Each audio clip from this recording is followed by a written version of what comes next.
Hello viewers, আমি অনিমা আর আজকের নতুন ভিডিওতে তোমাদের সবাইকে অনেক ওয়েলকাম। তো এখন ঘড়িতে বাজে ওই 9:30 মতো। আর এখন থেকে আমি আমার ওই হোল ডে মানে প্রতিদিন যেটা রুটিন কী কী কাজ করছি সেটা তোমাদের সাথে আজকের ভিডিওর মাধ্যমে শেয়ার করব। তো পুপু এখন নিচে গেছে আর এই টাইমের মধ্যে আমাকে যে যে কাজগুলো করতে হয় চলো তোমাদের একবার করে দেখিয়ে দিই। সবার প্রথমে চলো আমি পুকুর এই ফিডিং বোতলগুলো গরম জলে ফুটিয়ে নিই। আর এগুলোর তো ব্যাকটেরিয়া জমে থাকে, তাই জন্য প্রতিদিন একবার করে হলেও এগুলো গরম জলে ফুটিয়ে নিতে হয়।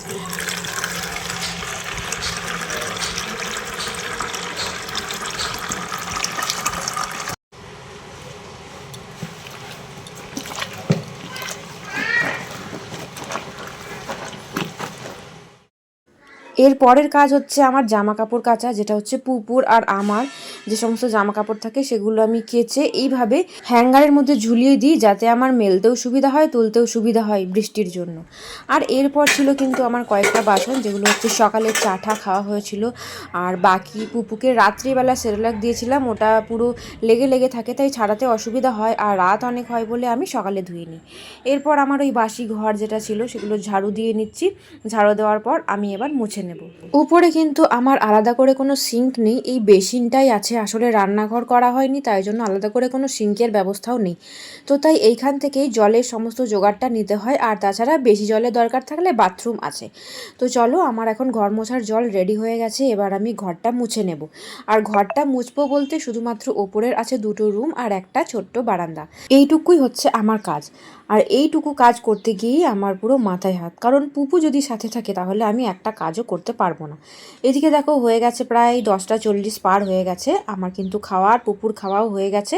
এরপর আমি স্নান করে নিলাম। এরপর কিন্তু পুপু এসে যাবে, আর পুপু এসে গেলে ওই যে বললাম আমি কোনো কাজ করতে পারবো না, কারণ পুপু যতক্ষণ নিচে থাকে ততক্ষণ আমাকে এই কাজগুলো সেরে নিতে হয়। আর ও যখন ঘুমিয়ে থাকবে তখনই একমাত্র কাজ করতে হবে, তাও নিঃশব্দে। কোনো প্রকারে যদি শব্দ হয়ে যায় তাহলে কিন্তু ওর ঘুম ভেঙে যায়। তো আমার পুপুকে সামলেই এগুলো সব করতে হয়। দেখো এখন বর্ষাকাল, তাই কালকে যে কাপড়গুলো ধুয়েছিলাম সেগুলো একবার রোদ খাইয়ে নিয়েছি, আর সেগুলো আমি এখন তুলে নিয়ে চলে আসলাম। এখন এগুলো জড়ো করা থাকলো, এবার আমি গুছিয়ে নেব। আর যদি পুপু এসে পড়ে তাহলে কিন্তু এগুলো গোছাতে পারবো না, একেবারে পড়ে থাকবে। এখন বাজছে ওই 11:10, আর এখন মা চলে এসছে পুপুকে নিয়ে, কারণ মায়ের এখন নিচে কাজ আছে। আর আমার এই টাইমের মধ্যে যে যে কাজগুলো সারাচ্ছিল সব সেরে নিলাম, তা তোমরা দেখতেই পেলে। এখন বাজছে ওই 11:30 মতো। দেখো পুপুকে ঘুম পাড়িয়ে দিয়েছি।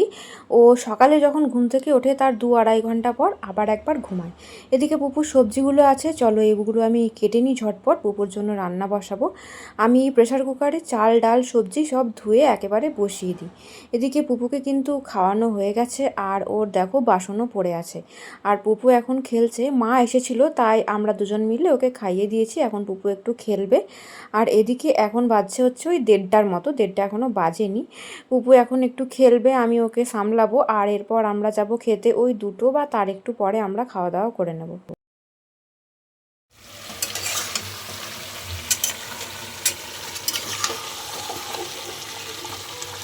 বাবা আজ একটু মাংস এনেছিল, আর সেই মাংসটা আজ আমি রান্না করছি।